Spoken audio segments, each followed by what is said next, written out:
ঢাকার আশেপাশে ছোট ছোট ভূকম্পন বড় ভূমিকম্পের ঝুঁকি তৈরি করছে, তাই এখন থেকেই সতর্ক হবার পরামর্শ দিচ্ছেন বিশেষজ্ঞরা। তারা বলছেন, সতর্ক না হলে দেশ যে ক্ষতির মুখে পড়বে তা কাটিয়ে ওঠা কঠিন হবে। তাই সচেতনতা বাড়ানোর পাশাপাশি রাজুকের মতো প্রতিষ্ঠানগুলোকে ভবন নির্মাণ বিধিমালা নিশ্চিত করার তাগিদ দিচ্ছেন সংশ্লিষ্টরা। রহিম রুমনের প্রতিবেদন। শুক্রবার ভোরে হঠাৎই কেঁপে ওঠে ঢাকা, নারায়ণগঞ্জ ও গাজীপুরের মতো রাজধানীর আশপাশের এলাকা। এটি মৃদুমাত্রার ভূমিকম্প হলেও শঙ্কার দিকটি হলো এটির উৎপত্তিস্থল ছিল ঢাকার খুব কাছে। এর আগে গেল 25 এপ্রিল নারায়ণগঞ্জের রূপগঞ্জে প্রায় একই মাত্রার আরেকটি ভূমিকম্প হয়।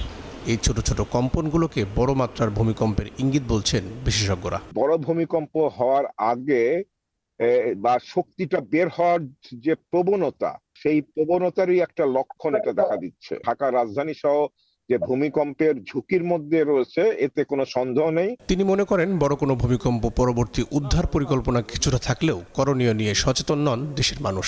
এ বিষয়ে কোনো উদ্যোগও চোখে পড়ছে না। ভূমিকম্পের সময় কি কৌশল অবলম্বন করলে আমাদের জীবনটাকে নিরাপদ রাখতে পারি, জীবনহানি ন্যূনতম পর্যায়ে আসতে পারি, আমি সেটার উপরে গুরুত্ব দেব।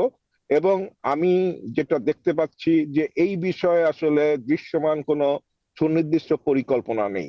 বুয়েটের আরেক বিশেষজ্ঞ বলছেন, ঢাকার কাছাকাছি এমন ভূমিকম্প হওয়াটা অস্বাভাবিক নয়। তুরস্কেও বড় ভূমিকম্পের আগে অন্তত 10,000 বার ছোট ছোট কম্পন হয়েছিল। এনার্জিটা গ্র্যাজুয়ালি বিল্ড আপ করে, তো কিছু কিছু এনার্জি কিন্তু রিলিজ করতে হয়। যেটা আপনার টার্কিশ আর্থকুয়েকে দেখবেন, টার্কি মেইন যে আর্থকুয়েক হচ্ছে তার আশেপাশে অজস্র টার্কি আর্থকুয়েকের আগে এবং পরে মিলে 10,000 ছোট আর্থকুয়েক। তিনি জানান, 200-250 বছর পর পর মাঝারি থেকে তীব্র ভূমিকম্প হওয়ার ইতিহাস আছে। সেই হিসাবে ঢাকার আশপাশে বড় মাত্রার ভূমিকম্পের ঝুঁকি বাড়ছে। 1897 সালে যে আর্থকুয়েক হয়েছে 8.7, সেটা কিন্তু 1548 সালেও আবার 8 ম্যাগনিটিউড একটা আর্থকুয়েক হয়েছে ওই একই জায়গায়। হিসাব করে দেখা গেছে যেগুলো 7 ম্যাগনিটিউড আর্থকুয়েক আমাদের হিস্ট্রিক্যালি দেখা গেছে এগুলো 150 থেকে 200 বছর সাইকেলে আসে। আর যেগুলো 8 ম্যাগনিটিউডের আর্থকুয়েক সেগুলো হচ্ছে 250 থেকে 300 বছর সাইকেলে আসে। ওই অনুযায়ী আমরা দেখছি যে ঢাকায় যে 5টা জোন যেখানে আর্থকুয়েক হতে পারে, এই 5টা জোনের মধ্যে 4টা জোনে 7 ম্যাগনিটিউডের আর্থকুয়েক হয়ে গেছে 150 বছর আগে। তার মানে সেগুলো লং ওভার ডিউ।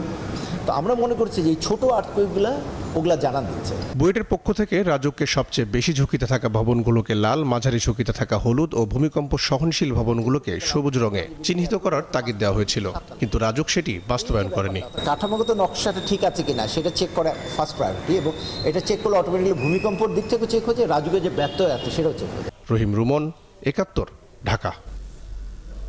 প্রতিবেদনে যেমনটা দেখলাম, বিশেষজ্ঞরা বলছেন, সতর্ক না হলে দেশ যে ক্ষতির মুখে পড়বে তা কাটিয়ে ওঠা কঠিন হবে।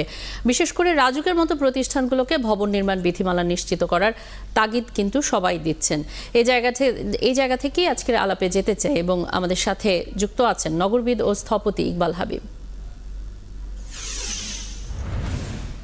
আপনাকে স্বাগত জানাচ্ছি একাত্তরে। আমরা শুক্রবার ভোরে ভূমিকম্পে, অর্থাৎ বেশ ভালো একটা কাঁপুনিতে সবার ঘুম ভেঙেছে রাজধানীতে, বিশেষ করে আমরা যারা আছি, এবং দেখলাম কেন্দ্র হচ্ছে দোহারে। নিকটতম ইতিহাসে ঢাকার এত কাছে এই স্কেলের ভূমিকম্প তৈরির ঘটনা কি আছে কিনা, এবং এটি নতুন করে কোনো বার্তা দিচ্ছে কিনা? আমার মনে হয় এতক্ষণ আমরা বুঝেছি যে আমাদেরকে বার্তা দিচ্ছে আমাদের প্রস্তুত হওয়া দরকার। আমাদের জীবন যেভাবে স্ট্র্যাটেজি বা কৌশল নাই, তেমনি প্রস্তুতিও নাই। আমাদের 92% ভবন অননুমোদিত। এটি সরকারের যে সংস্থা থাকার কথা রাজুক, সে স্বীকৃত এবং প্রকাশিত। আমরা কিন্তু অনেকগুলো ঘটনার মধ্যে দিয়ে বারবার করে বলে আসছি, প্রত্যেকটা ভবনের নিরাপত্তা এবং নিরাপদ এইগুলি ডিক্লেয়ার করা বা নিশ্চিত করার দায়িত্ব সরকারের। সরকার সেই উদ্যোগটা সিটি কর্পোরেশন, কাউন্সিলর এবং মেয়রদের মাধ্যমে নেবে। এটি আলোচিত, এবং এর ফলে অন্তত আমি জানবো যেটা নিরাপদ নয় সেটাকে নিরাপদ করতে হবে। সময় দিয়ে সে নিরাপদ করার মধ্যে দিয়ে জনগণকে নিরাপদ একটি নগরের বসবাসযোগ্যতা নিশ্চিত করার দায়িত্ব আমাদের সকলের। পরিবার থেকে, ব্যক্তি থেকে, আমাদের সাংস্কৃতিক ভাবে আমাদের যে সমাজ ব্যবস্থায় আমরা কিন্তু ভূমিকম্পের ব্যাপারে সচেতন। আমরা অনেকেই অন্তত 90 থেকে 95% জানি না ভূমিকম্প হলে আমাকে করতে হবে কি। আর সেই সঙ্গে গণপরিসর বা উন্মুক্ত স্থান ক্রমাগতভাবে সীমিত সংকীর্ণ করার কারণে একটা ছোটখাটো ঘটনা হলেও আমরা সরে আসতে পারবো না, কোথাও গিয়ে দাঁড়াতে পারবো না। উদ্ধার করার জন্য দমকল বাহিনী প্রবেশ করাও নিশ্চিত করা যাবে না। এবং একই সঙ্গে আমাদের গ্যাসের লাইনগুলো পুরো নগরী জুড়ে একেবারে টাইম বোমের মতো তলা দিয়ে অজস্র অবৈধ বৈধ লাইন রয়েছে, যেগুলোর প্রকাশ আমরা দেখতে পাচ্ছি নিকট অতীতে।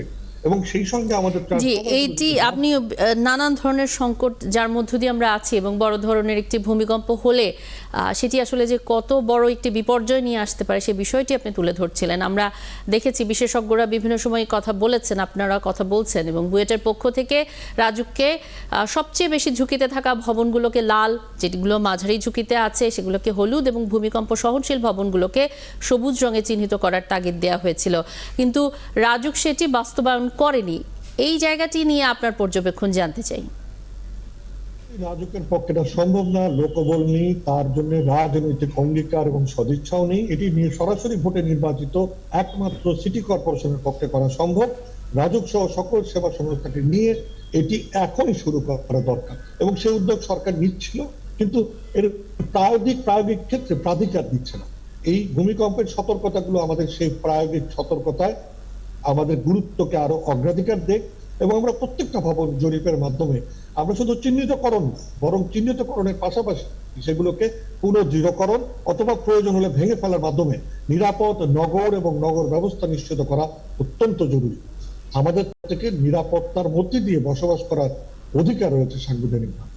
জি, এবং বিশেষজ্ঞরা দু ধরনের বক্তব্য দিচ্ছেন। কেউ বলছেন যে ঢাকাতে বড় ভূমিকম্পের শঙ্কা আছে, আবার কেউ বলছেন যে বড় ধরনের কোনো ভূমিকম্পের শঙ্কা নেই। কিন্তু এই যে ভিন্ন মত, সেটি সরিয়ে একমত হওয়াটা তো অনেক বেশি জরুরি, যেটি আপনিও বলছিলেন যে আমরা ভূমিকম্প হলে পার্শ্ববর্তী কোনো খোলা জায়গা আছে কিনা সেটিও অনেকে জানি না। আমি একটা কথা পরিষ্কার করে বলি, যদি আমাদের 5.5 অর্থাৎ 5.5 রিক্টার স্কেলে এবং প্রকম্পনের তীব্রতা অনুভব করি, আমাদের অসংখ্য ছোট ছোট ভবন পড়ে যাবে। এটা মনে রাখা দরকার, অত বড় ভূমিকম্পের প্রয়োজন নয়। আমাদের এত ঘন বসতি এবং সেগুলির মধ্যে অধিকাংশ অপ্রকৌশলগতভাবে নির্মিত, সেই কারণে আমাদের অতি জনঘনত্বের কারণে আমাদের ক্ষয়ক্ষতির পরিমাণ অনেক অনেক বেশি হবে যে কোনো দেশের থেকে।